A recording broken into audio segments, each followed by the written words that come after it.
അടുത്ത കാലത്തായി രാജ്യത്ത് പ്രത്യേകിച്ച് കേരളത്തിലെയും IT മേഖലയിൽ വൻ കുതിപ്പാണ് കമ്പനികൾ നടത്തിക്കൊണ്ടിരിക്കുന്നത്. എന്നാൽ ഏവരെയും നിരാശരാക്കുന്ന വാർത്തയാണ് ഇപ്പോൾ പുറത്തുവരുന്നത്.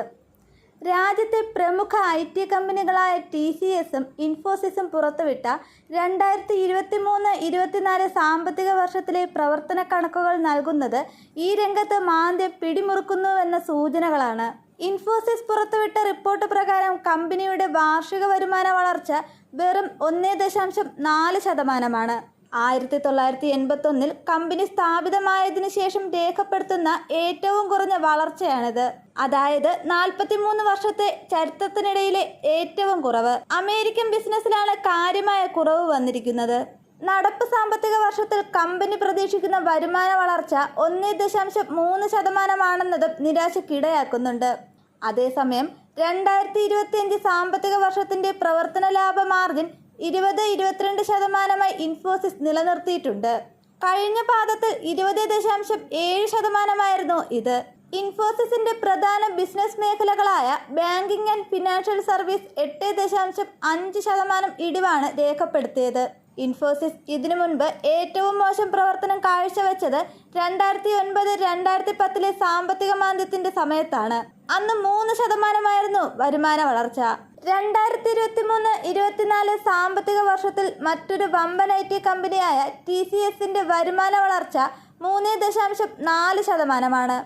വടക്കേ അമേരിക്കയിലെ വെല്ലുവിളികളും ഫിനാൻഷ്യൽ സർവീസ് മേഖലയിലെ വെല്ലുവിളികളും TCSനും ആശങ്കയാകുന്നുണ്ട്.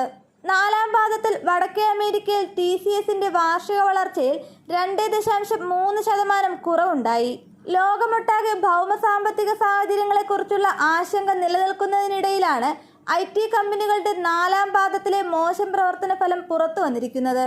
കൂടാതെ ഉയർന്ന പണപ്പെരുപ്പത്തിനിടയിലും US ഫെഡറൽ റിസർവ് ഈ വർഷം പലിശ നിരക്ക് കുറച്ചേക്കുമെന്ന സൂചനകളും ആഗോള രാഷ്ട്രീയ അനിശ്ചിതങ്ങളും ലോകമൊട്ടാകെ ഭൗമ സാമ്പത്തിക സാഹചര്യങ്ങളെക്കുറിച്ചുള്ള ആശങ്ക നിലനിൽക്കുന്നതിനിടയിലാണ് IT കമ്പനികളുടെ നാലാം പാദത്തിലെ മോശം പ്രവർത്തന ഫലം പുറത്തു വന്നിരിക്കുന്നത്. കൂടാതെ ഉയർന്ന പണപ്പെരുപ്പത്തിനിടയിലും US ഫെഡറൽ റിസർവ് ഈ വർഷം പലിശ നിരക്ക് കുറച്ചേക്കുമെന്ന സൂചനകളും ആഗോള രാഷ്ട്രീയ അനിശ്ചിതങ്ങളുമൊക്കെ IT രംഗത്ത് സാമ്പത്തിക മാന്ദ്യ സാധ്യതകൾ ഉയർത്തുന്നുണ്ട്. സാമ്പത്തിക മാന്ദ്യ ഭീഷണി നിലനിൽക്കുന്നതിനാൽ വലിയ ഓർഡറുകൾ നൽകുന്നതിൽ നിന്ന് ഇടപാടുകാർ പിൻവലിയുന്നതാണ് IT കമ്പനികൾക്ക് തിരിച്ചടിയാകുന്നത്. നിരവധി മലയാളി പ്രൊഫഷണലുകളാണ് IT മേഖലയിൽ തൊഴിലെടുക്കുന്നത്. ഇവർക്കും ഭീഷണിയാകുന്നതാണ് IT രംഗത്തെ മാന്ദ്യ സൂചനകൾ. ഇൻഫോസിസും TCSഉം ജീവനക്കാരുടെ എണ്ണത്തിൽ മാർച്ച് പാദത്തിൽ വളരെ കുറവ് രേഖപ്പെടുത്തിയിട്ടുണ്ട്. ഇൻഫോസിസിന്റെ ജീവനക്കാരുടെ എണ്ണത്തിൽ മുൻ വർഷത്തേക്കാൾ 7.5% കുറവാണ് രേഖപ്പെടുത്തിയിരിക്കുന്നത്. 23 വർഷത്തിനിടയിൽ ഇതാദ്യമായാണ് ഒരു വർഷത്തിൽ എണ്ണത്തിൽ ഇത്രയും കുറവുണ്ടാകുന്നത്. 25,994 ജീവനക്കാരാണ് കുറഞ്ഞത്.